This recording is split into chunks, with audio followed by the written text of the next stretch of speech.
ഈശോ മിശിഹായ്ക്ക് സ്തുതിയായിരിക്കട്ടെ. ദൈവം നമ്മളെ ഓരോരുത്തരെയും സമൃദ്ധമായി അനുഗ്രഹിക്കട്ടെ.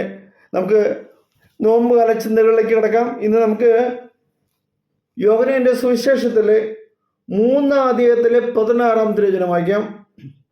എന്തെന്നാൽ അവനിൽ വിശ്വസിക്കുന്ന ഏവനും നശിച്ചു പോകാതെ നിത്യജീവൻ പ്രാപിക്കുന്നതിന് വേണ്ടി തൻ്റെ ഏകജാതനെ നൽകാൻ തക്കവിധം ദൈവം ലോകത്തെ അത്രമാത്രം സ്നേഹിച്ചു. Praise the Lord. അബ്രാഹത്തോട് തൻ്റെ ഏകജാതനെ ദഹനബലിയായി അർപ്പിക്കാൻ ആവശ്യപ്പെട്ടതിലൂടെ ദൈവം അയാളുടെ വിശ്വാസത്തിൻ്റെയും അനുസരണത്തിൻ്റെയും ആഴമളക്കുകയായിരുന്നു. അതോ അതിനെക്കുറിച്ച് അബ്രാഹത്തിന് ബോധ്യം നൽകാൻ അവസരം ഒരുക്കി കൊടുക്കുകയായിരുന്നു. പരീക്ഷയിൽ അബ്രാഹം വിജയിച്ചു. തൻ്റെ ഏകമകനെ ജീവനോട് തിരിച്ചു കിട്ടി പകരം മാട്ടിൻകുട്ടിയെ ബലിയർപ്പിച്ചു. ഇത് വരാനിരുന്ന മഹാബലിയുടെ മുന്നോടിയും പ്രതീകമായിരുന്നു. സ്വന്തം ഏകജാതനെ ബലിയർപ്പിക്കാൻ തയ്യാറായി അബ്രാഹാം തൻ്റെ വിശ്വാസവും അനുസരണയും ദൈവത്തിന് മുമ്പിൽ തെളിയിച്ചു കൊടുത്തു. എന്നാൽ തൻ്റെ ഏകജാതനെ മരണത്തിന് ഏൽപ്പിച്ചു കൊടുത്ത പിതാവ് മനുഷ്യ മക്കളോടുള്ള തൻ്റെ സ്നേഹത്തിൻ്റെ ആഴമാണ് വെളിപ്പെടുത്തി തന്നത്. സ്വന്തം മകൻ്റെ രക്തം ചിന്തിയുള്ള മരണം കണ്ട് തൃപ്തനാകൂ,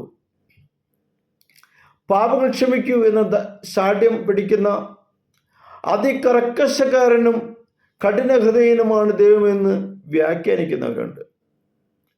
കുരിശിൽ കിടഞ്ഞ് നിലവിളിക്കുന്ന പുത്രൻ, എൻ്റെ ദൈവമേ, എൻ്റെ ദൈവമേ, എന്തിന് നീ എന്നെ ഉപേക്ഷിച്ചു? മർക്കോസ് 15:34 പറയുന്ന വാക്കാണത്. നിശബ്ദത പാലിക്കുന്ന പിതാവ്. ഇവിടെ ദൈവത്തിൻ്റെ നിസ്സംഗതയും ഹൃദയക്കാഠിന്യം കാണുന്നവർക്ക് വിശ്വാസത്തിൻ്റെ കാഴ്ച നഷ്ടപ്പെടുകയാണ് ചെയ്യുന്നത്.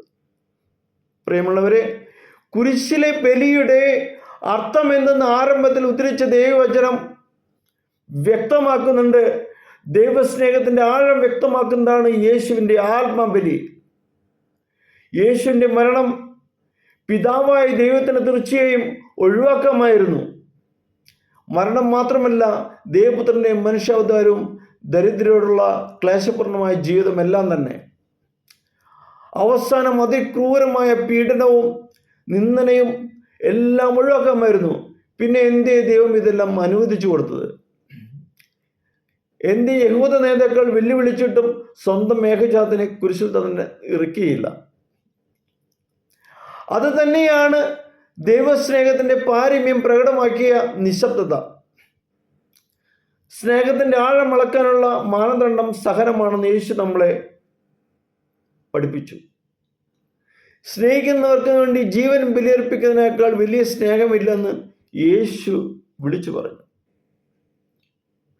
ബലിയർപ്പണം എന്നത് ഏതോ കിരാതമൂർത്തിയെ പ്രീതിപ്പെടുത്താനുള്ള കൊലപാതകമല്ല, മറിച്ച് സ്നേഹത്തിൻ്റെ പാരമ്യം പ്രകടമാകുന്ന ആത്മസമർപ്പണമാണ്. മാതാപിതാക്കൾ മക്കൾക്ക് വേണ്ടി, സഹോദരങ്ങൾ പരസ്പരം സഹായിക്കാൻ വേണ്ടി, ഒരാൾ മറ്റൊരാൾക്ക് വേണ്ടി ഏറ്റെടുക്കുന്ന സഹനം തന്നെയാണ് സ്നേഹത്തിൻ്റെ മാനദണ്ഡവും പ്രകടനവും.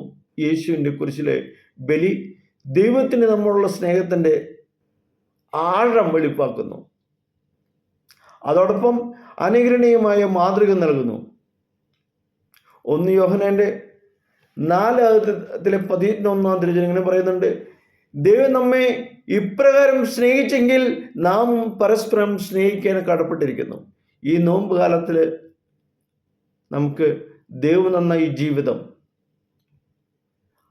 അത് സഹനത്തിലൂടെ നമ്മൾക്ക് കിട്ടിക്കൊണ്ടിരിക്കുന്ന സഹനങ്ങൾ സമർപ്പിച്ചു കൊടുത്തുകൊണ്ട് അത് കൃപയുടെ വലിയൊരു നിർച്ചാലുകളാക്കി മാറ്റാൻ നമുക്ക് സാധിക്കട്ടെ. അതിനുവേണ്ടി നമുക്ക് പൂർണ്ണമായിട്ട് ഒരുങ്ങാം, വിട്ടുകൊടുക്കാം. ഈശോയെ, ഞങ്ങൾ തന്നെ സമർപ്പിക്കുന്നു.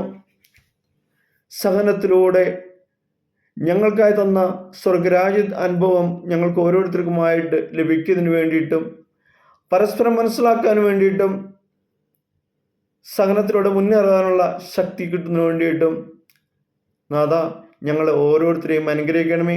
ഈ നോമ്പുകാല കാലഘട്ടത്തിൽ കർത്താവേ, പൂർണ്ണമായിട്ട് നിന്നോടൊപ്പം ആയിരിക്കാനുള്ള കൃപ ഞങ്ങൾക്ക് ഓരോരുത്തർക്കും നൽകണമേ. Hallelujah, hallelujah.